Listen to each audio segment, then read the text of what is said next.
and salutations, my dearest friends. My name is Samantha, and today I'm going to be talking about popular romance authors that I've never read from. Never read a single one of their books.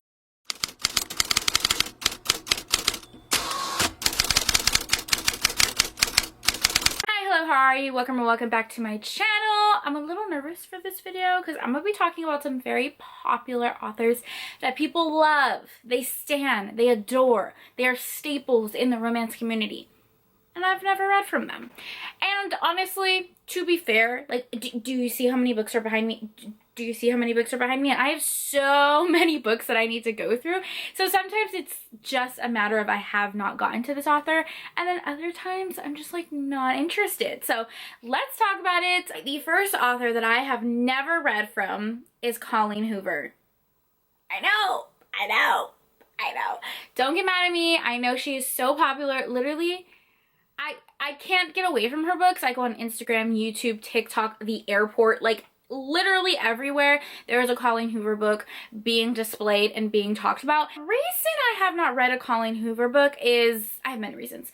The reason I have not read a Colleen Hoover book is generally I don't like contemporary romances. Now, I am a romance lover.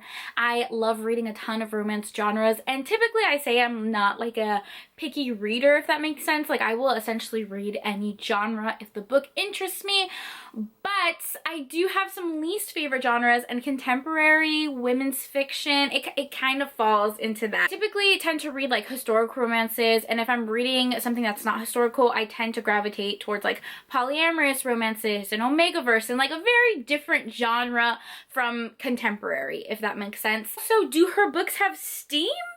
Like, I don't feel like anybody talks about that, and I feel like they're closed door, fade to black, and I just more often than not don't want that. Covers are that kind of women's fiction, kind of illustrated, not really illustrated, but they're like women's fiction that don't appeal to me. And also, she is so popular. Like, everyone has read her. Everyone has done a guide to Colleen Hoover video, a Colleen Hoover recommendations. Everybody's talked about her. I just feel like, am I too late in jumping on this train? Like, if I were to do a video on Colleen Hoover, I just feel like it would be decades late. You know what I mean? I've never read a Colleen. I think I lied to you guys. Oh my god, it is like flashing back to me. I have read a Colleen Hoover book. Oh fuck. The first one we talk about, I have read. Okay. I didn't intentionally lie to you guys. I did not intentionally lie to you guys. Oh, I totally forgot about this one. What is the cover? What is the name of this book? Like, her husband died and her husband cheated on her with like her best friend. Something. Regretting You. I read this on Kindle Unlimited because I had the audiobook, and clearly I remember nothing from this book. The one and only one that I've read, and I genuinely don't remember how I feel about it. So there's that. Also, not judging a book by its cover or anything, but when people recommend these books, they always talk about how it like ruined them, it wrecked them emotionally. Like, her books are very much that type of journey. And that's not the journey I'm on. I'm very sensitive. I'm a Cancer, and I cry for literally everything. I will cry in an epilogue when our characters are getting married, and it's happy because I'm so happy for the characters. Like, it takes very little to make me cry, so I cannot imagine like actually reading an emotional book. Like, I'll be a wreck. I will be a wreck. Moving on, I've spent so long on that one. Next author that I have not read from is J Maas. I know. You guys are probably like screaming at the screen at me. Again, like I said, I don't like contemporary romance. I also don't like fantasy romance. I am very much a character-driven person. I could care less about world building. Could care less. Don't care if you're on Earth or planet Mars.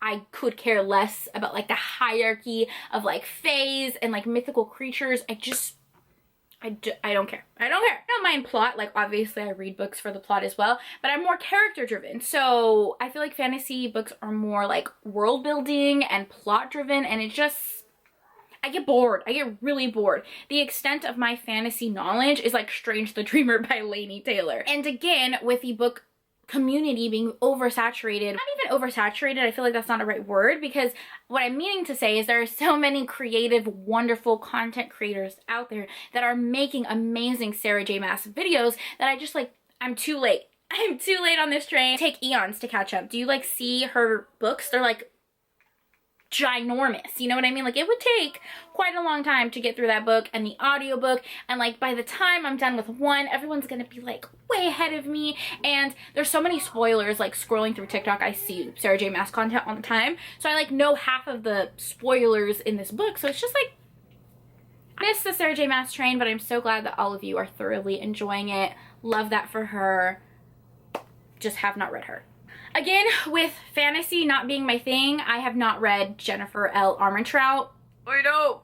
I feel like I am offending people by not reading these authors. Like, these are good authors. This is no comment towards, you know, their talent and craft and the credibility of their work. They are amazing.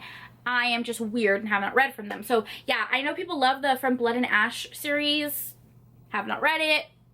Probably don't plan on reading it. It is a fantasy romance, right? Right? This next one, I do plan to rectify. Okay, so the authors that I talked about, I probably will not read from, but this next author I do plan on reading, and it is QB Tyler. So many of my friends love QB Tyler. Like, some of their favorite books are by QB Tyler. But whenever someone recommends their books, they talk about the angst and the emotional turmoil that they have gone through. And like, listen, I am a soft bitch. I'm a soft bitch. I want our characters to be happy and in love. And I want like 3 epilogues of them like riding into the sunset. Like, I adore that stuff. Sometimes when a book is too angsty, it's just too much for me. I'm not mentally stable enough to handle that. You know what I mean? I get very emotionally invested into the characters in the books that I'm reading. Because I read romance as an escapism type vibe, I tend to gravitate towards books that I know are just like gonna give me that boost of serotonin, and I don't know if QB Tyler is gonna give that to me because everybody talks about the angst. But the premise of a lot of their books sounds so good, and I have like a week of videos that I have planned where I'm going to be reading some of my favorite booktubers' favorites, and so many of my favorite booktubers love QB Tyler, so I will be reading their books soon. Alright, so next up is Nora Roberts, the queen of romance. Queen of romance. Little caveat is I have read JD Robb, which is her pen name. She has a romantic suspense series under JD Robb, and I have read 2 of those books. I have a whole video where I actually read that series with my dad. Well, not the whole series because it's like ginormous, like 50 books in it. But we read the first book together, which I will link down below. But I've never read a book where she has written it under Nora Roberts. Anyone who reads romance instantly knows who Nora Roberts is. She's a household name. She writes so much. She's constantly writing books. So again, like, where do I start? Do you have to read her books in order? Are there like specific series that you have to start with? Where do I start? And her books seem more contemporary and women's fiction, which is totally fine, just like not my personal vibe. Again, do her books have steam? I don't think they do, because in the JD Robb series, it's more like fade to black, closed door scenes, and I'm assuming that's how her books under Nora Roberts are as well. And like, I can read about a book without steam. I can do that. Do I want to? No, not really, but yeah.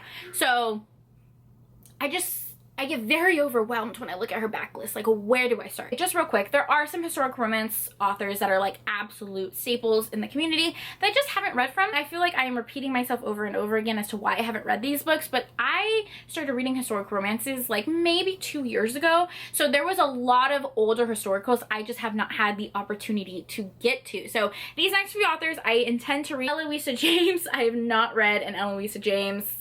A travesty. Her books, her stepbacks, they look gorgeous. Everybody loves her. I don't have an excuse for that one. Next is Jennifer Ashley, which everybody talks about. The Lord of Ian Mackenzie. Have not read it. Do I want to read it? Absolutely. I just have not had that time. Haven't gotten to it yet. Elizabeth Hoyt. I love Elizabeth Hoyt's covers. I have at least a dozen of her books.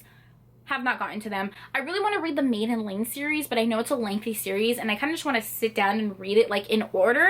So maybe I'll do a video on that one. What else have I not read? That would be like shocking. I don't know. I've only read one Tessa Dare book. Just one. Singular. which again, travesty. What is wrong with me? I loved that book too. I gave it 5 stars.